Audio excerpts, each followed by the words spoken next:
జమ్మల జంబాలాలే అని నా పుణ్యాన నేను పోతా ఉంటే మన మదనపల్లి దక్నిపేట సెంటర్లో ఏక్ మస్తు ఛాయ్ అని చెప్పి ఒక టీ షాప్ కనిపించింది మామ. ఇట్లాంటివన్నీ చూస్తే మనమన్నా గమ్మునుంటాం కానీ మన కళ్ళు కానీ గమ్మునుండవు మామ. అటువైపుకే లాగుతాయే. నేను కూడా రోడ్లనింటి డైరెక్ట్ దుక్తి మామ షాపులోకి. పేరు చూస్తే ఏక్ మస్తు ఛాయ్ అంట. ఇది మస్తుందో లేదో నేను చెప్తాను కానీ ఒక టీ అయిపోయా అని చెప్తే మంచిగా టీయాకు పాలు నీళ్లు అన్ని కలిపి బాగా ఉడకపెట్టి ఒక గాజు గ్లాస్ లో ఒక టీ ఇచ్చినాడు మామ. అలా వేడి వేడి టీ ఒక్క సిప్పు తాగగానే మైండ్ లో ఉండే టెన్షన్లన్నీ పిట్టల్లా ఎగిరిపోయినాయి మామ. ఏ మాటకు ఆ మాటే చెప్పుకోవాలి మామ. మన చిన్నప్పటి నుండి మనమంతా చూసిన టీ స్టాల్లు ఈ విధంగానే ఉంటాయి. కానీ ఇప్పుడే టీ షాపులు కాఫీ షాపులు అని లేటెస్ట్ మోడల్ అన్ని ఏంటి వచ్చేసినాయి మామ. ఎన్ని వచ్చినా కూడా దీనికి ఉండే టేస్ట్ దీనికి ఉండే ఫ్లేవర్ ఇంకా వేరే టీలో రాదు మామ. ఎన్నో సంవత్సరాల నుండి మన ఆరా స్ట్రీట్ లో గానీ మన దగ్నిపేటలో గానీ ఒక మంచి టీ స్టాల్ అనేది లేదు.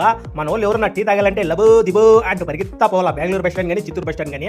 ఇప్పుడు అవసరం లేకుండా మన దగ్నిపేట నడి సెంటర్ లో తొడగొట్టి ఒక టీ షాప్ పెట్టారు మామ. మీకు ఎవరికైనా టీ తాగాలనిపిస్తే వెంటనే వెళ్ళండి. ఏక్ మస్త్ ఛాయ్. ఈడ టీ తాగే వాళ్ళని చూడు మామ, ఒక్కసారి అన్ని మర్చిపోయి ఏదో లోకంలోకి వెళ్ళిపోయినారు. అట్లా ఉంటుంది మామ ఈడ టేస్ట్. ఈడ గనక ఒక్క ఛాయ్ తాగినామనుకో అరేబియన్ గుర్రం లాగా 6 రౌండ్లు వేస్తాం మామ. Bengaluru bus stand Chittoor bus stand మొత్తము.